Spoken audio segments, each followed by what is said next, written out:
દીધો છે. એ નાની બાળા છે એને બોલવા આવી હતી, એમની હિંમતને પણ ખૂબ ખૂબ અભિવાદન. આટલા બધાની સામે મોઢે બોલવાનું. કારણ કે જ્યારે અમે નાના હતા અને સ્કૂલમાં આવો પ્રોગ્રામ હોય અને મોઢે બોલવાનું હોય ને એટલા 3-4 દિવસ તો કપડાટ થાય. કેવી રીતે બોલવું, ભૂલી જઈશું તો, કોઈ ભૂલાઈ જશે તો, પછી હાથ ધ્રુજે, હે ને? આવું થયું હશે ને? તે છતાં છોકરીઓ દીકરીઓ મોઢે બોલી અને બહુ સરસ, બહુ સારી રીતે બોલી છે.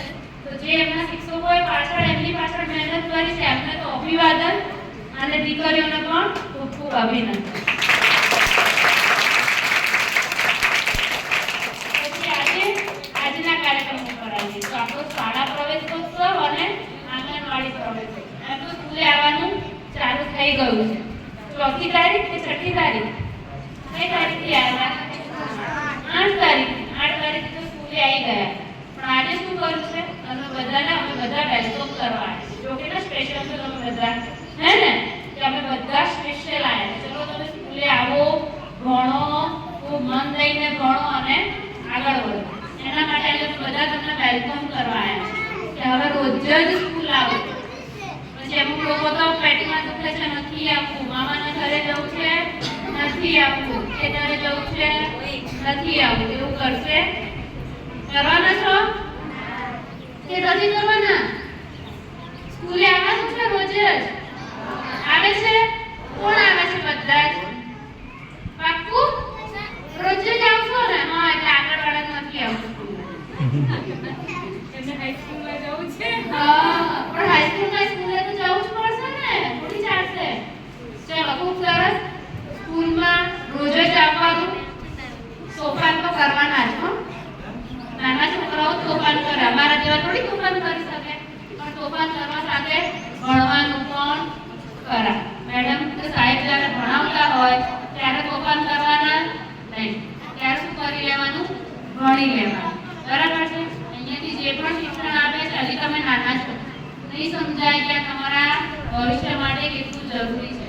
પણ અત્યારે મન દઈને ભણશો ને, મોટા થઈને ખૂબ પ્રાઉડ થશે પોતાના ઉપર.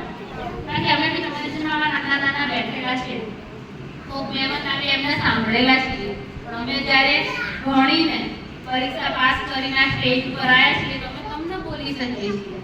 તો તમે પણ એવી રીતે ભણો અને એવું ભણો કે એક સમયે અહીંયા તમે ગેસ્ટ બની જાઓ, હે ને? એટલું ભણવાનું છે આપણે.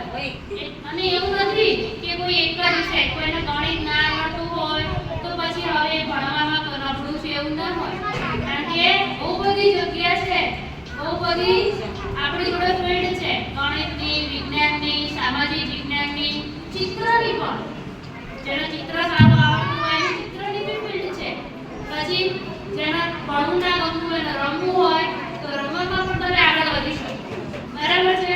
હિન્દી આવડતું હોય, ગુજરાતી સારું, અંગ્રેજી સારું, જે વિષય તમને બહુ સરસ આવડે છે એ વિષયમાં તમે આગળ વધો. બરાબર છે? એવું નથી કે માત્ર પહેલો નંબર આવ્યો એ જ આગળ વધી શકો. મારો ક્યારેય પહેલો નંબર નહીં આવ્યો, મારો 4થો 5મો નંબર જ આવ્યો, ક્યારેય પહેલો નંબર જ ના. તો એવું હોય કે પહેલા નંબર વાળા જ આગળ વધે? બધા જ આગળ વધે. બરાબર છે? તો ખૂબ ભણો, ભણવાનું આવે ત્યારે ભણી લેવાનું, રમવાનું આવે ત્યારે રમી લેવાનું, મસ્તી કરવાનું આવે ત્યારે મસ્તી બી કરી લેવાની, હે ને? તે ક્યાં ડાયડા પર આવીને બેઠા બધા? અમે જજો થોડા આગળ એટલે ખબર પડી જાય, હે ને? ચલો, બધા ખૂબ ભણો. શાળા પરિવારનો પણ ખૂબ ખૂબ અભિનંદન. એ લોકોએ સારી મહેનત કરી છે. બાળકોની દેખાઈ આવે છે બાળકો ઉપર મહેનત. હજી પણ આનાથી વધારે સારી મહેનત કરો. બાળકો હજી જે 8-10 લોકો મેરિટમાં ગયા છે એ વધારેમાં વધારે લોકો મેરિટ પાસ કરે અને બાળકોનું ઉજ્જવળ ભવિષ્ય તમારા હાથમાં. તમે અભિનંદન. તમને આ મહેનત વગર હજી વધારે મહેનત કરો તેવી શુભેચ્છા. Thank you.